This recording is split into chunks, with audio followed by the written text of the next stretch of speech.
Hello there, I'm Sean Reimer, I don't rhyme, and I figured it's been 5 years since I first made my first proper mental health video. I really don't like making the videos. I figured on the 5th year anniversary it would be appropriate. Now, for videos in the past, I have used a hashtag Bell Let's Talk, but I've decided not to this year. A, because I'm late. That day was yesterday, but also because Bell doesn't really seem to actually care about mental health. They seem to fire employees as soon as the event ends. They're obviously out for profit, and they charge me over 120 bucks for my phone per month. So I'm not going to give them any more recognition than they deserve. Telecom in Canada, right? When I first made that video 5 years ago in 2019, I was experiencing the aftermath of a breakup, and since then it has really spiraled and manifested into something else entirely. But I think I found something that really seems to help me, and I want to explain that to you guys. I want to tell my story, and there's no corporation sponsoring this at all. There's no one behind me. There's no one censoring me. I don't want that. I just want to be there for you guys, and I want to say what's on my mind, because I think that's one of the most important things when it comes to mental health. So when I first had that breakup, I was experimenting with antidepressants. I was talking to my doctor about it. I had some weird psychotic breaks during that. It was a really hard time. It was my first proper, full scale relationship per se, at least out of high school. So I was experimented on quite a bit with antidepressants. I was on Cipralex, Prestique. I think I was on Effexor, and then I tried Topomex because I thought there was some bipolar stuff going on. Overdosed on that, and I have photophobia, which is why I wear these glasses as a result of that.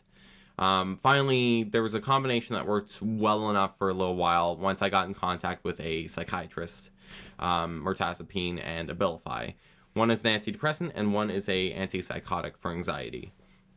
So that seemed to help for at least a little bit. In 2021, early in 2021, I experienced a suicidal depressive episode. Now, up until this point, and further onwards, I did not officially have a suicide attempt, but I was definitely thinking about it. So I had to stay in the hospital, where they adjusted the antidepressant, sent me on my way, that type of thing. Later in that year, I asked Lexa out. We had known each other since high school, started our relationship. Things were smooth sailing for a solid year and a bit after that. Eventually, we decided to move in. We have our own apartment, which is where we stay to this day. We love it here. We love it in downtown Calgary. It's a dream come true. And then we saw My Chemical Romance in concert. So really, there was a lot of things to celebrate, and I'd been promoted at my job at Value Village. So yeah, I should have been happy. I should have had something in me going, but I was getting more and more depressed. It was under control for a while during this, but I think life circumstances and whatnot, the stress of the promotion, moving in with someone for the first time, which I had never done before, it started to kind of take its toll. So after that MCR concert, I was being hospitalized again for these depressive episodes, but they felt very, very different compared to ones previously. It was like one day I was experiencing, for lack of a better term, a manic episode, and then the next it would be a complete flatline. I thought initially this would be bipolar, but I was talking to someone at a health clinic in Calgary. It's kind of like, it's half a health clinic, half a hospital, sort of a low-key hospital. I don't really know how to describe it, but they suggested there was a possibility I had something called borderline personality disorder, which is characterized by a lot of emotional turmoil called splitting, where there's various emotional things that cause you to go from idolizing someone or being in a very, very positive mood and ecstatic and impulsive And then on the flip of a dime, depression, rock bottom, numb. So that's what I was experiencing. And the worst part about what I was experiencing, it wasn't like bipolar or clinical depression where there's some proper medication treatment. It's a personality disorder. So there's no medication that's really going to help completely with that. I found that really, really hard. And I was struggling to find any kind of support that I could. And all of this was heavily impacting me and Lex's relationship. I woke up one day and just laid in bed for a bit and decided this was it. I found my mirtazapine and I ingested it all in an attempt to kill myself. That was a very, very traumatic experience. I remember like I'd be in and out of sort of consciousness, sort of sleep. I didn't really know. I'd wake up briefly to puke, which was probably good that I puked repeatedly. I did that for about half the day before finally accepting that I was gonna have to call an ambulance. I couldn't even stand up, and I was downstairs at the time, and I needed to unlock the door for the ambulance. So I was pretty much crawling, trying to stay on 911.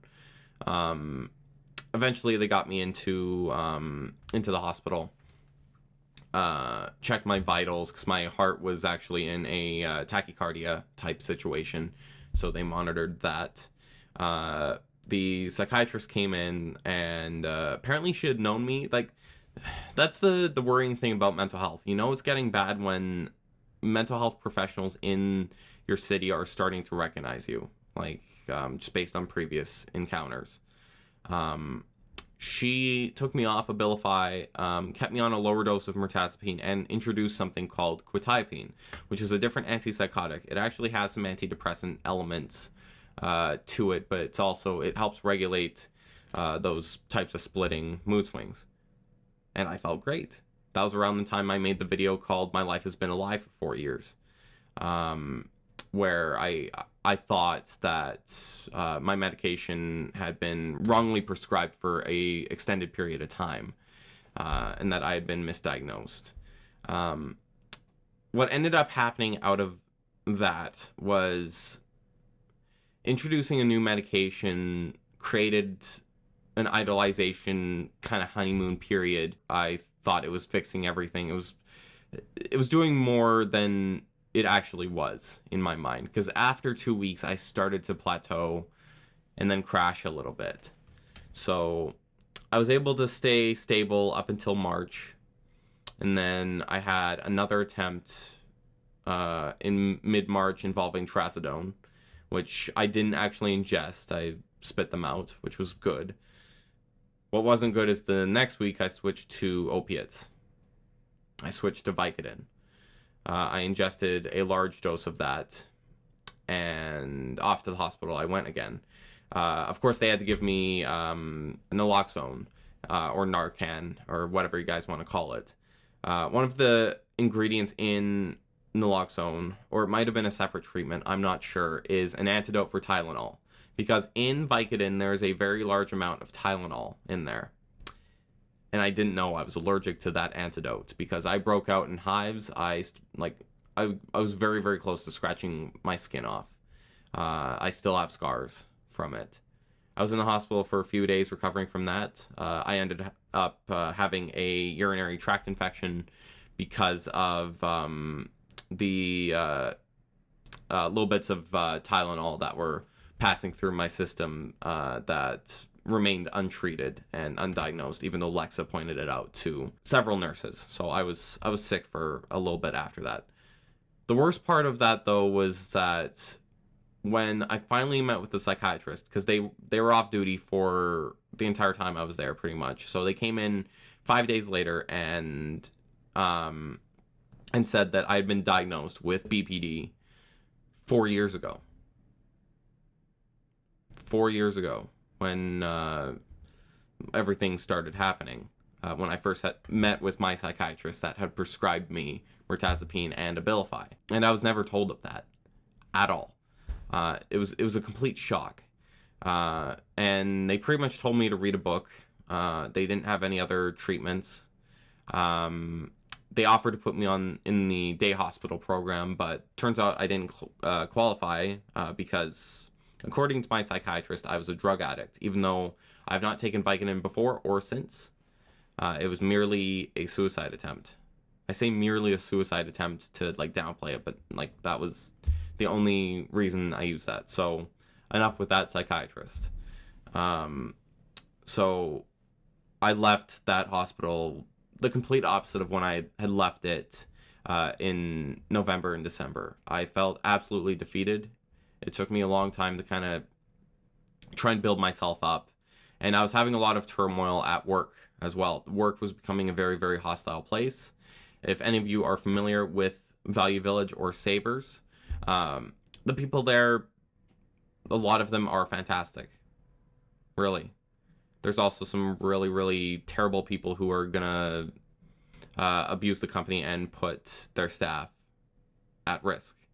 And there's not a lot of safe nets for that company. I want to make an entire video discussing my experiences working there, but long story short, I didn't feel like it was going to help me at all. I thought it was harming me more than anything, and Lexa felt like she could take the brunt of me being unemployed for a little bit to try and find something more suitable, a lot better, and healthier. So I quit. I didn't submit a 2 weeks notice. I wrote a very, very nice resignation letter, which I adore. I read it every now and then because I felt like it was very, very cathartic to do that, and I quit. I was unemployed for a total of, let's see, around 3.5 months, roughly. I now work for Shoppers Drug Mart. I actually handle a lot of their marketing for our new store in Calgary, as well as the supervising cashier duties. So it fulfills me creatively, and it's a very familiar retail supervisor role. And the company itself is a lot better. Security is there, and I don't have to worry about being assaulted constantly by customers. And it's overall a much healthier workplace for me. Around that point, me and Lexa were having a lot of difficulties regarding my mental health, her physical health. We were butting heads a lot, and it felt like we weren't communicating. We weren't even speaking the same language anymore. There were some really, really dark days. There were some days where we both thought that would be it after a bit. That lasted for a solid 6 months, and we were trying to adjust to the fact that maybe this is just what life was now. There was no hope. It was just trying to adjust to things the best we could, given the circumstances. And there was a huge part of my brain that didn't want to accept that. That didn't want to accept mediocrity, didn't want to accept me suffering. By that point, I was only on quetiapine. I completely dropped an antidepressant because I hate antidepressants. I hate SSRIs, and I hate how they're being abused by pharmacies. I hate how everyone thinks it's just a magic fix-all pill. It is a Band-Aid, really, and that's the best case scenario. I feel like it really just numbs everything, including the depression, but it numbs everything else, which makes you even more depressed, and it really digs those negative trenches in your brain. Here's where the story gets weird. Here's where I discuss my this breakthrough that I've had with my mental health, and it's taken 5 years to reach this point, and all it took was Lexa saying, "Do you want to try some psychedelic mushrooms?" There's been quite a bit of therapeutic research regarding those sorts of psychedelic mushrooms. Sort of being able to rewrite the brain and treat depression and anxiety.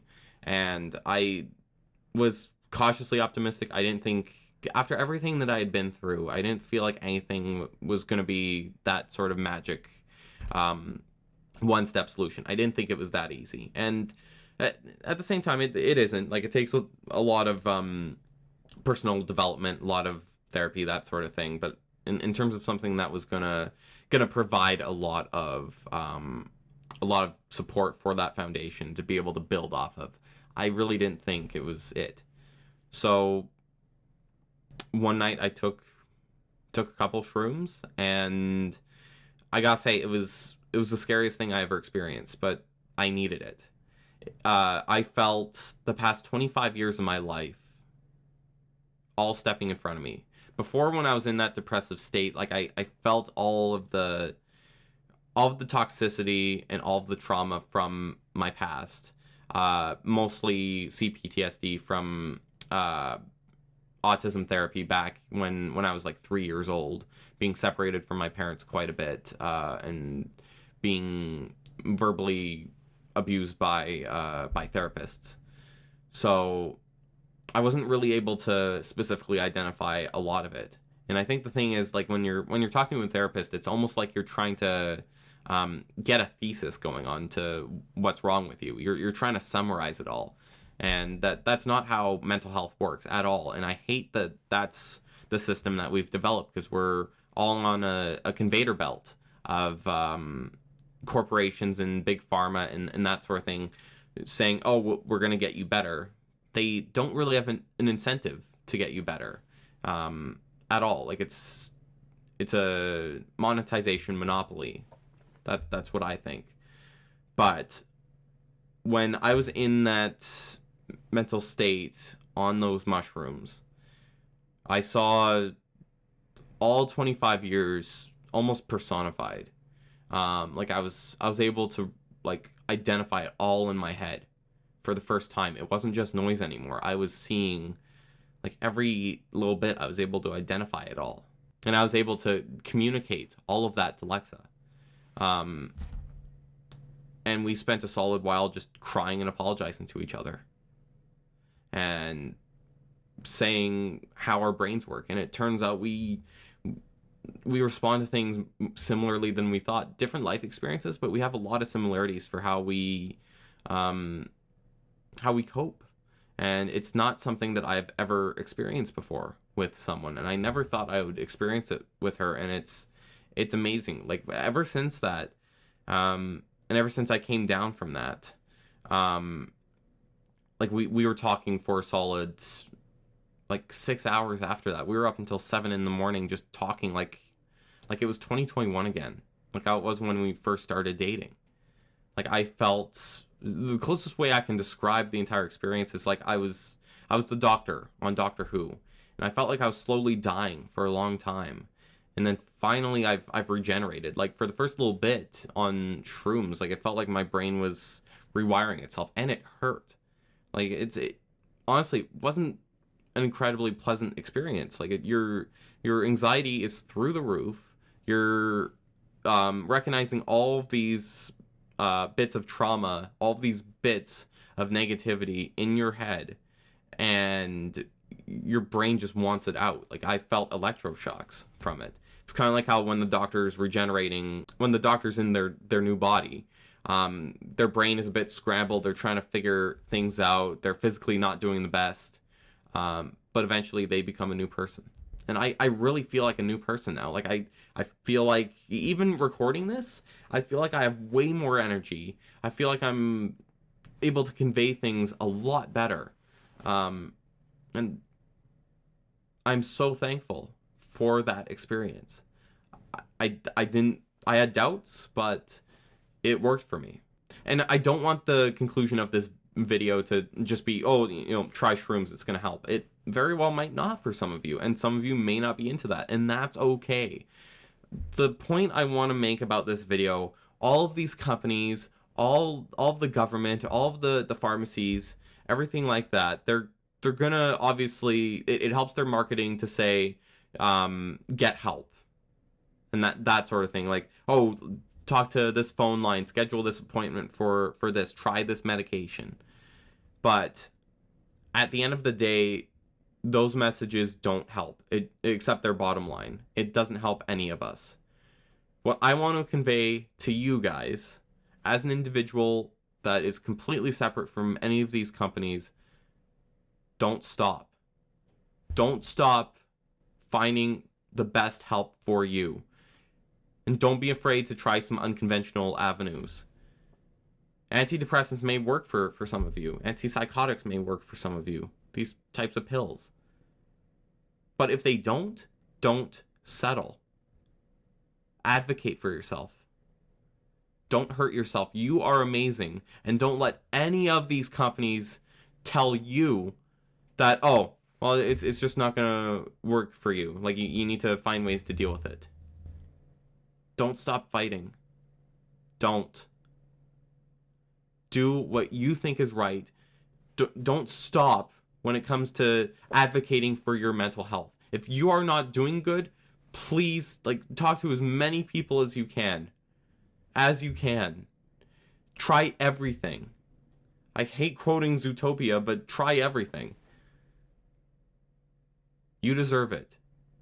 You deserve to feel good.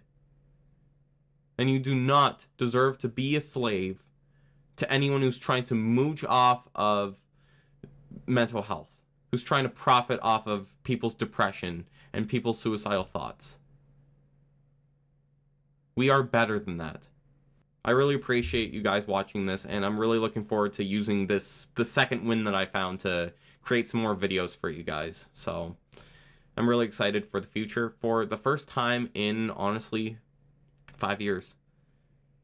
I've been gone for a while. I really have. I've been a zombie, but no more. And I'm working on that. So thanks for your patience. I really appreciate it.